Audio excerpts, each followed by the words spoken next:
ఏలూరు జిల్లా బుట్టాయిగూడెంలో పోలవరం నియోజకవర్గం అత్యవసర సమావేశాన్ని ఏర్పాటు చేసినట్లు తెలుస్తోంది. పోలవరం టీడీపీ జనసేన పొత్తులో భాగంగా జనసేనకి సీటు కేటాయించారన్న ప్రచారంతో టీడీపీ నాయకులు కార్యకర్తల్లో ఆందోళన మొదలైంది.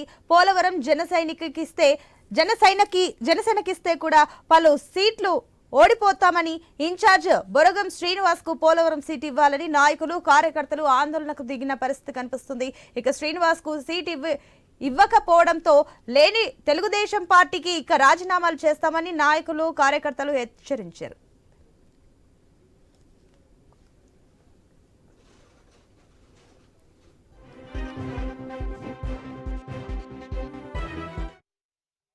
జాతీయ అధ్యక్షులు నారా చంద్రబాబు నాయుడు గారు పోలవరం కన్వీనర్ అయినటువంటి బొరగం శ్రీనివాస్ గారికి ఫోన్ చేసి పొత్తులో భాగంగా కొన్ని త్యాగాలు చేయాలి, త్యాగానికి సిద్ధంగా ఉండండి ఇంచుమించు రాష్ట్రంలో ఉన్న ఒక 20-30 మందికి ఫోన్ చేశారు. అందులో భాగంగానే పోలవరం కన్వీనర్ గారు కూడా చేయటం అంటే ఇచ్చినట్టు కాదు, అవసరమైతే త్యాగం తప్పదు అని ఆయన ముందే చెప్పడం జరిగింది.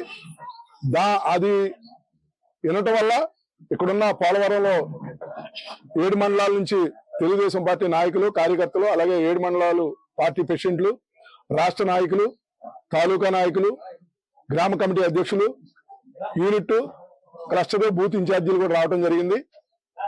ఏది ఏమైనా పోలవరం గెలిపించుకోవాలంటే ఇవాళ రాష్ట్ర పార్టీ దగ్గర అన్ని రిపోర్ట్స్ ఉన్నాయి. ఎవరైతే గెలుస్తున్నారు, ఏ పార్టీ అయితే గెలుస్తుందో అనేది వాళ్ళ దగ్గర స్పష్టమైన రిపోర్ట్స్ ఉన్నాయి. ఆ రిపోర్ట్ ప్రకారం ఇక్కడున్న పోలవరం తెలుగుదేశం పార్టీ నాయకులు కార్యకర్తలు మనోభావాలను కూడా పరిగణలో తీసుకుని ఎవరైతే గెలుస్తున్నారు అనేది స్పష్టంగా వాళ్ళ దగ్గర రిపోర్ట్ ఉంది కాబట్టి వాళ్ళకే టికెట్ ఇవ్వాలని ఈ సందర్భంగా ఈ సభాముఖం కూడా